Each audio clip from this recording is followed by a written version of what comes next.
नमस्कार। आप सभी को आचार्य सुधीर राज की तरफ से नमस्कार। जगत जननी माँ कामाख्या से प्रार्थना करती हूँ आप सभी पर अपनी शुभ कृपा दृष्टि सदैव बनाए रखें। आज मैं आपको बताने जा रही हूँ कैसे श्राद्ध पक्ष में सिर्फ 10 मिनट का समय देकर आप सभी अपने पितरों को प्रसन्न कर सकते हैं।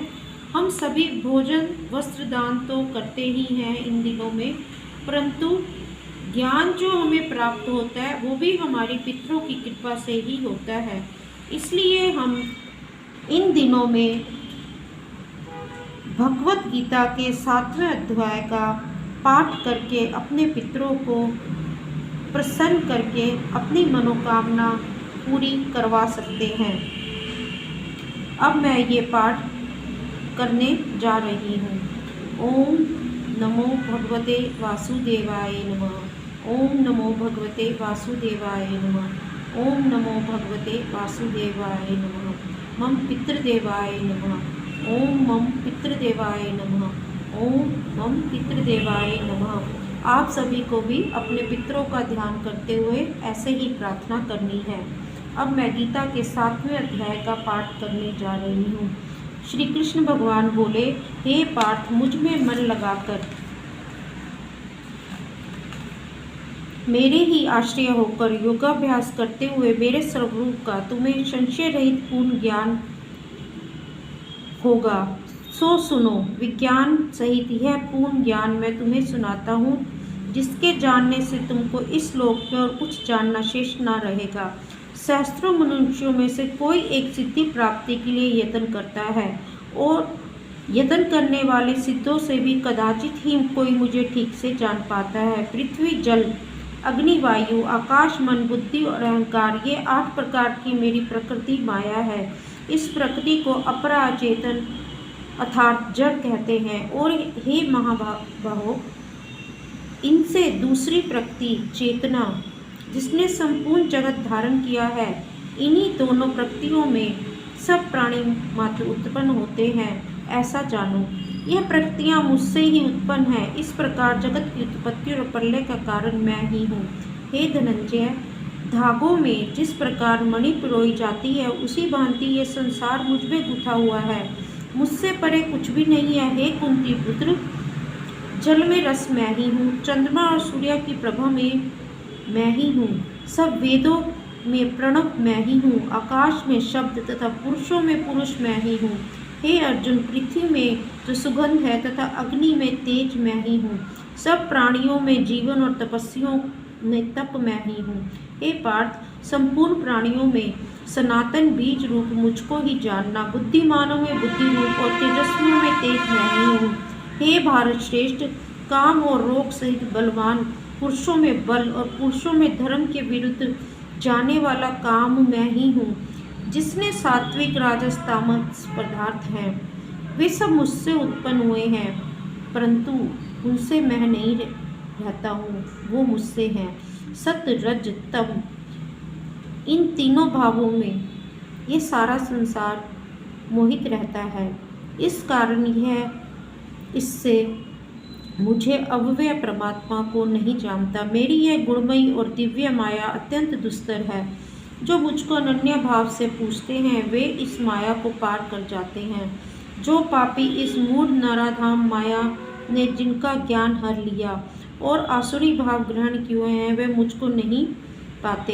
हे अर्जुन, 4 प्रकार के मनुष्य मुझको भजते हैं: दुखिया, जिज्ञासु, ऐश्वर्य की कामना करने वाला और ज्ञानी, जिनमें सदा मुझसे एकाग्रित और केवल मेरी भक्ति का करने वाला ज्ञानी पुरुष श्रेष्ठ है, क्योंकि मैं ज्ञानी को अत्यंत प्रिय हूँ और वो मुझको प्रिय है।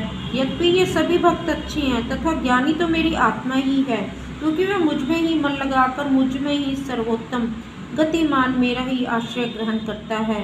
अनेक जन्मों के अनंतर ज्ञानी मुझे पा लेता है। ऐसा महात्मा अत्यंत दुर्लभ है, जो सब जगत को वासुदेव में समझे।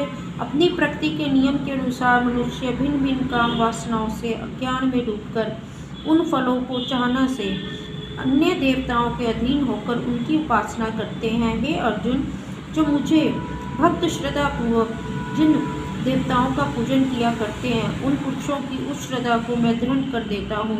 वह उस श्रद्धा से युक्त होकर उस देवता की आराधना करता है, फिर उसको मेरे ही रचे हुए काम फल प्राप्त होते हैं। परंतु अन्य अल्प बुद्धि वालों का फल नाशवान है और मेरे भक्तजन मुझमें मिल जाते हैं। मेरे अव्यय अविनाशी अत्यंत सर्वभूत को न जानकर मंद बुद्धि लोग मुझे अव्यक्त को व्यक्त देहधारी मानते हैं। मैं योग माया से आच्छादित होने के कारण सबको नहीं दिखता हूँ, उसी से मूढ़ लोग अनादि तथा विनाशी मुझको नहीं जानते। हे अर्जुन, मैं भूत भविष्य और वर्तमान के सब प्राणियों को जानता हूँ, पर मुझे कोई नहीं जानता। हे भारत, हे प्रथम, इच्छा और द्वेष से उत्पन्न होने वाले सुख दुख आदि द्वंद्वों के मोह जगत के प्राणी भ्रम में फंस जाते हैं। जिन पुण्यात्माओं के पाप नष्ट हो गए हैं, वे पुरुष दृढ़ के मोह से छूटकर दृढ़ निश्चय करके मेरी भक्ति करते हैं। जो मेरा आश्रय लेकर जन्म मरण के दूर करने के अथक प्रयत्न करते हैं, वे पुरुष परम ब्रह्म आत्मज्ञान और संपूर्ण कर्म को जानते हैं। जो अधिभूत, अधिदेव, अधिज्ञान, अधियज्ञ इन सब में व्यापक मुझे जान पाते हैं, वे समाधि निष्ठ पुरुष मरण काल में मुझको जानते हैं। यहाँ पर गीता का 7वां अध्याय संपूर्ण होता है।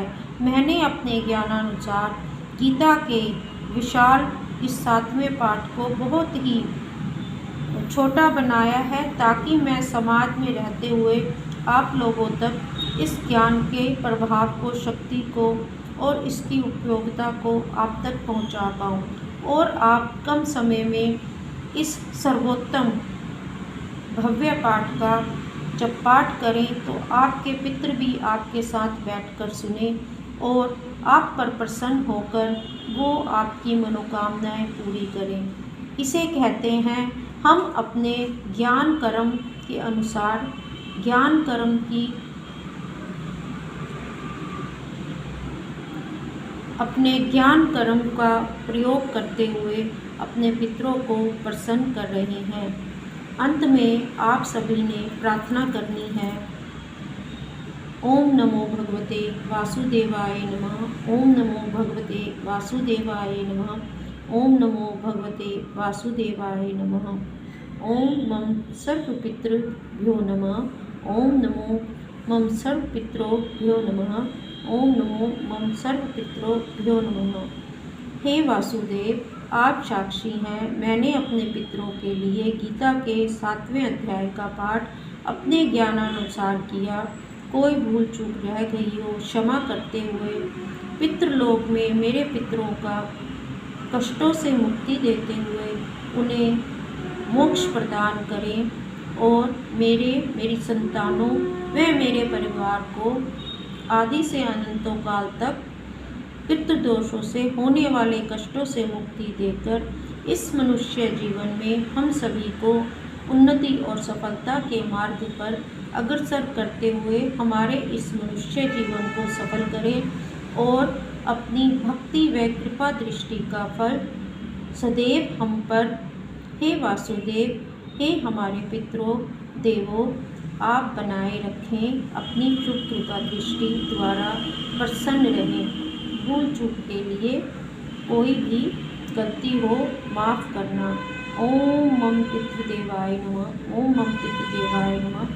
ओम मम पितृदेवाय नमः। आप भी अपना थोड़ा सा समय देकर प्रथम श्राद्ध से 15वें श्राद्ध तक रोज़ ये पाठ करें और अपनी सुविधा अनुसार जो भी दान दक्षिणा हो ज़रूर करें। एक बात विशेष तौर पे ध्यान देना चाहूँगी, अगर आपको 15 दिन समय नहीं मिलता तो आप 7वें श्राद्ध और अमावस के दिन दक्षिण दिशा में देसी घी का दीप जलाकर उसमें थोड़े से काले तिल भी डाल दें। जल का लोटा लें, उस पर भी थोड़े काले तिल डाल लें और आपने ये पाठ दिन के 12 बजे से लेकर 3 बजे के बीच में जो भी आपको समय मिले अपनी सुविधा अनुसार अवश्य करें। और पितृदोषों से मुक्ति पाकर अपने जीवन को सफल बनाएं। यही मेरी आप सबसे प्रार्थना है।